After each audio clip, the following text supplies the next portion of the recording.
पर जल चढ़ाने का जो भाव वर्णित किया जाता है कि हम शंकर को मंदिर में जाकर जल चढ़ाते हैं तो खड़े खड़े चढ़ाएं कि बैठकर चढ़ाएं। बहुत ध्यान देना साहब।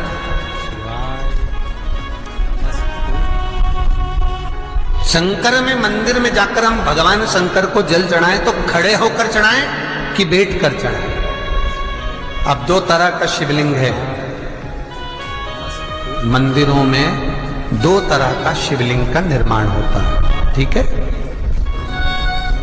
एक विष्णु शिवलिंग, एक शक्ति पार्वती शिवलिंग। बहुत ध्यान से सुनना।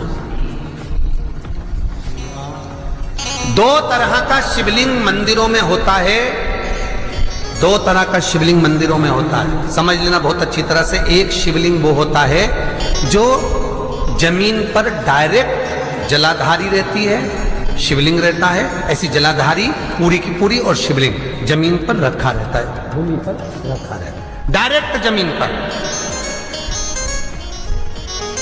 आप जल ले जाकर चढ़ाए, निकल गया रास्ते से। एक शिवलिंग जो जमीन पर डायरेक्ट शंकर भगवान की जलाधारी और शिवलिंग रखा रहता है वो शक्ति शिवलिंग कहलाता है। माता पार्वती का हस्त कमल उस शिवलिंग के सम्मुख में। और दूसरा शिवलिंग एक डमरू जैसा होता है। अब वो हम उसको कैसे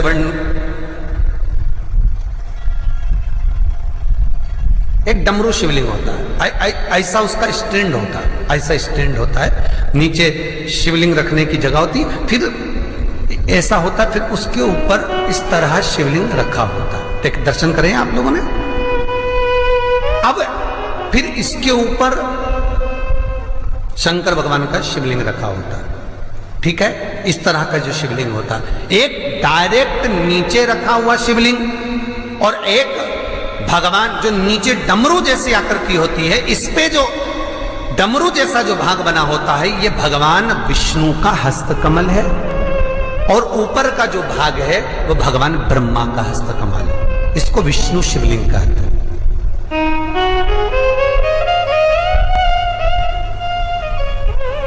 इसको हरीश्वर महादेव भी कहा जाता है। कौन सा महादेव कहते हैं? हरि सर्वेश्वर महादेव।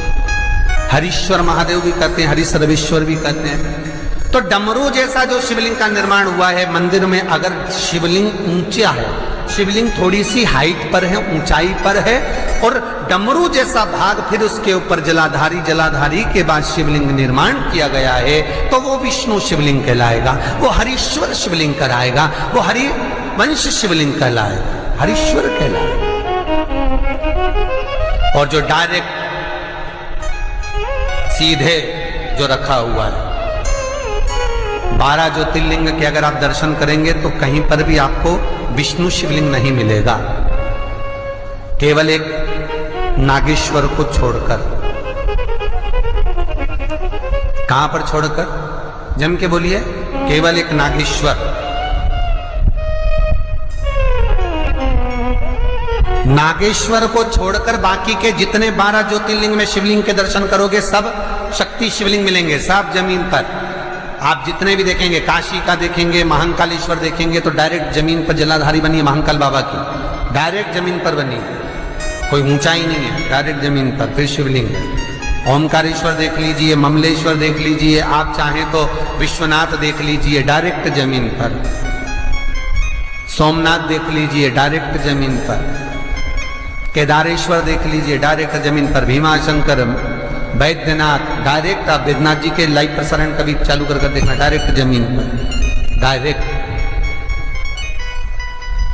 तो जितने भी शिवलिंग हैं सारे के सारे शक्ति शिवलिंग हैं। जो डमरू के भाग पर रखा हुआ है वो हरीश्वर शिवलिंग, विष्णु के हस्तकमल पर जो रखा है, तो शास्त्र कहता है आप शक्ति शिवलिंग का जब जब अभिषेक करें, बहुत ध्यान रखना अपनी जिंदगी में इस प्रसंग को, जो शक्ति शिवलिंग हो उस पर जब भी जल चढ़ाना तो बैठकर चढ़ाना, बैठकर चढ़ाना। शक्ति शिवलिंग पर जब भी जल चढ़े, भले शिवलिंग कितना भी ऊंचा हो, कितना भी ऊंचा हो तो संघी से चढ़ा दो, पर जल बैठ कर चढ़ाइए। भले शिवलिंग ऊपर है, पूरा तरह से हाथ नहीं पहुंचा, जैसे सोमनाथ जी में शिवलिंग कितना बड़ा है, महाकालेश्वर का शिवलिंग कितना बड़ा है, तो उसको तो बैठकर स्नान नहीं करा सकते। भले शिवलिंग कितना भी ऊंचा हो, पर अगर भूमि टच है, शिवलिंग अगर भूमि टच है, शक्ति शिवलिंग है, तो भले आधा शिवलिंग नहाए, आधे पर पानी जाए, पर बैठकर ही स्नान कराया जाता है। और महाराज यदि हरीश्वर शिवलिंग है, अर्थात भगवान विष्णु के हस्त कमल पर, ब्रह्मा के हस्त कमल पर यदि शिवलिंग है, तो वो शिवलिंग का जब भी स्नान कराएंगे, अभिषेक कराएंगे, पूजन कराएंगे, तो खड़े होकर ही करना है। और खड़े होने का भी तरीका होता है, दोनों चरण बराबर में रखकर कभी भी शंकर भगवान के शिवलिंग का स्नान नहीं कराया जाता।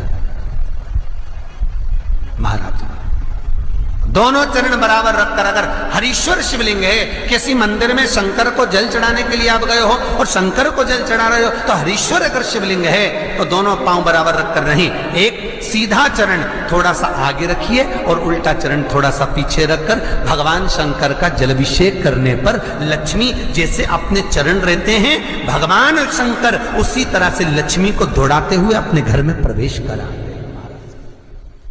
लक्ष्मी भाग